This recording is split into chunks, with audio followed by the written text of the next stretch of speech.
Halo semuanya, perkenalkan nama saya Ahmad Budi Arel. Di sini saya akan mempresentasikan hasil penelitian saya dengan judul perancangan sistem informasi pengecekan truk berbasis website dengan menggunakan metode Rapid Application Development atau RAD, yang mana ini merupakan studi kasus di PT Pun Kencana Cilegon.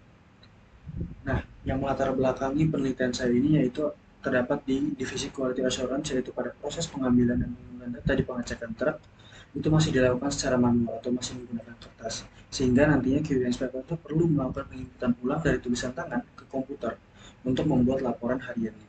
Nah, penginputan ulang secara manual ini bisa memakan waktu yang cukup lama dan terkadang membuat QA inspector itu kewalahan. Nah, sehingga bisa meningkatkan kemungkinan untuk kesalahan terjadinya penginputan data itu. Nah, maka nantinya jika ada kesalahan itu membuat data yang diinput menjadi tidak valid.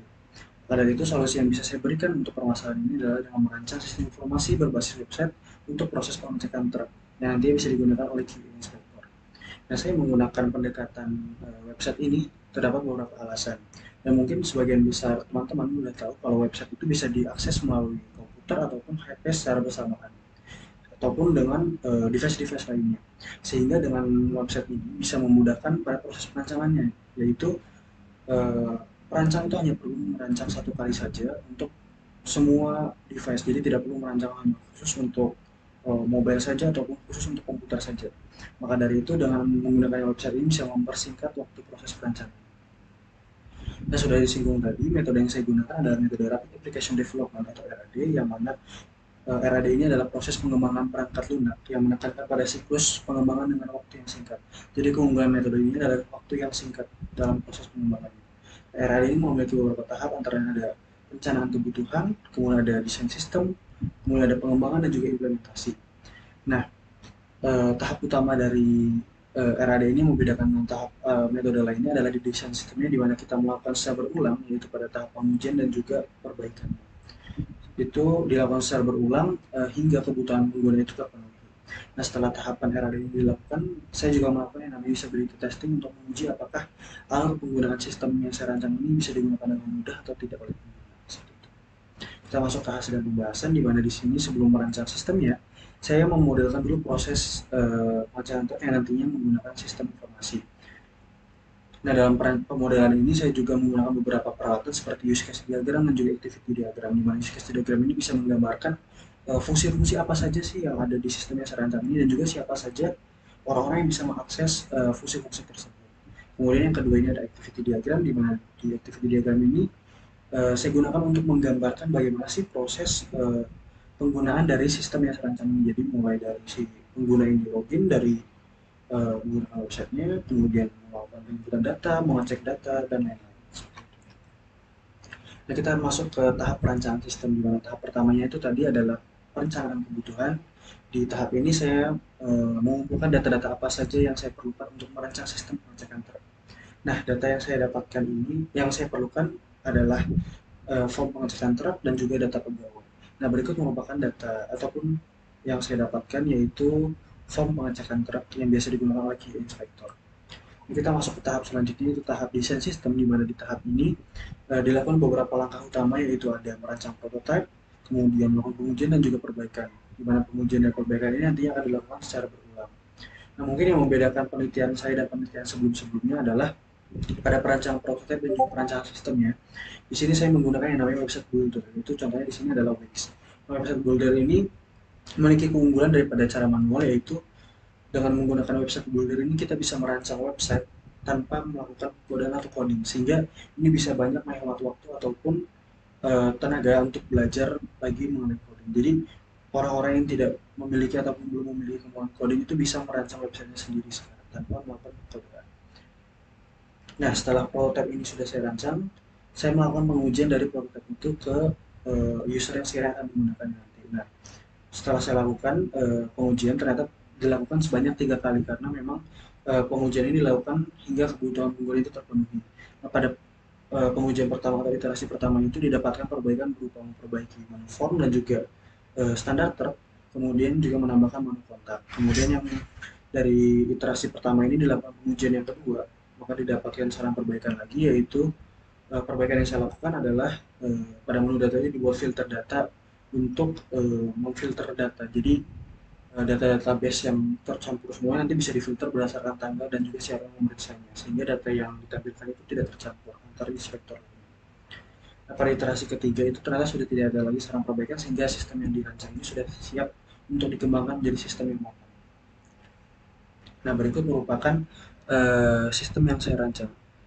Nah, ini merupakan tahap selanjutnya, yaitu tahap pengembangan, di mana pada tahap ini sebenarnya jika menggunakan cara manual itu memakan waktu yang cukup lama, karena memang kita harus mengkodekan satu persatu berdasarkan konten yang kita sepakati dengan user kan. Namun karena saya menggunakan website builder, proses pengembangannya menjadi jauh sangat lebih singkat, karena memang pada dasarnya ketika saya merancang prototype itu, eh, sistem yang saya rancang itu sebenarnya sudah sangat fungsional, itu sudah bisa digunakan secara penuh untuk proses-proses yang dirancang. Yang berikut adalah halaman-halaman dari website kalian, itu ada home, di bagian ini ada menu standar prat yang bisa dibaca oleh inspektor, dan juga ada shortcut untuk ke bawah menu. Selanjutnya di sini juga ada beberapa menu lainnya, yaitu di sini ada menu form, di mana di menu form ini nantinya QA inspektor itu bisa melakukan penginputan data. Nah, di sini bisa diakses melalui komputer atau mobile. Ketika di lapangan nanti QA inspektor bisa pakai mobile ataupun handphone menginput data. Kemudian dari menu form ini ada juga yang namanya menu data. Nah, menu data ini nantinya bisa terisi jika QA inspektor telah melakukan penginputan data. Nah, nantinya data ini juga bisa difilter berdasarkan tanggal dan juga siapa yang memeriksanya.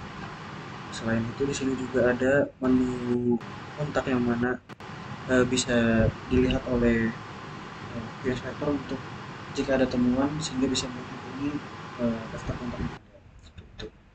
Nah, mungkin kita masuk ke tahap terakhir dari perencanaan sistem, yaitu implementasi, di mana dilakukan selama 2 hari, yaitu pada tanggal 30 dan juga 31 Januari 2023, yang melibatkan semua user yang sekiranya nanti akan menggunakan sistem ini, yaitu ada admin, QA inspektor, QA supervisor, dan juga pihak manajemen.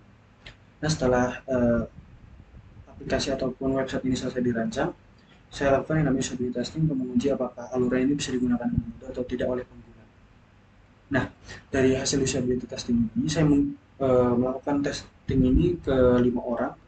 Nah, dari 5 orang ini ternyata memang secara keseluruhan itu mereka bisa lancar dalam menggunakan aplikasi ataupun sistem yang saya rancang, sehingga dapat simpulkan bahwa memang tidak perlu dilakukan perbaikan pada alur utama dari sistem ini. Nah, dari hasil implementasi dan juga hasil usability testing, didapatkan kelebihan dan kekurangan dari sistem yang saya rancang, di mana yang pertama ini, kelebihan yang pertama adalah memudahkan proses pengecekan ataupun pengambilan datanya itu menjadi lebih mudah. Kemudian yang kedua itu terdapat tambahan menu kontak dan juga menu halaman truk.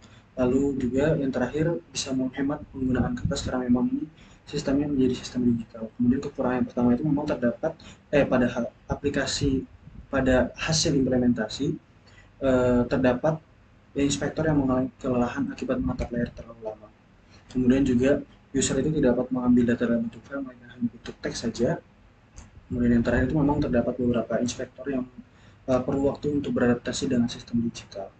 Nah, maka dari hasil penelitian yang saya lakukan didapatkan kesimpulan, yaitu yang pertama, memang metode RAD ini terbukti cocok digunakan untuk sistem yang sederhana dan juga untuk sistem yang perancangan waktunya itu singkat.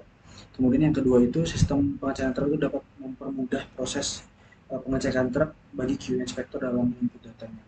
Namun memang dalam pelaksanaannya terdapat QA inspektor yang mengalami kelelahan akibat menatap layar terlalu lama. Kemudian yang terakhir adalah website builder seperti Wix, itu memang sangat berguna bagi orang-orang yang belum memiliki kemampuan pengkodaan atau coding, serta pengembangan website untuk merancang website pribadinya dengan tujuannya masing-masing. Mungkin sekian presentasi yang bisa saya berikan, kurang lebih mohon maaf. Terima kasih.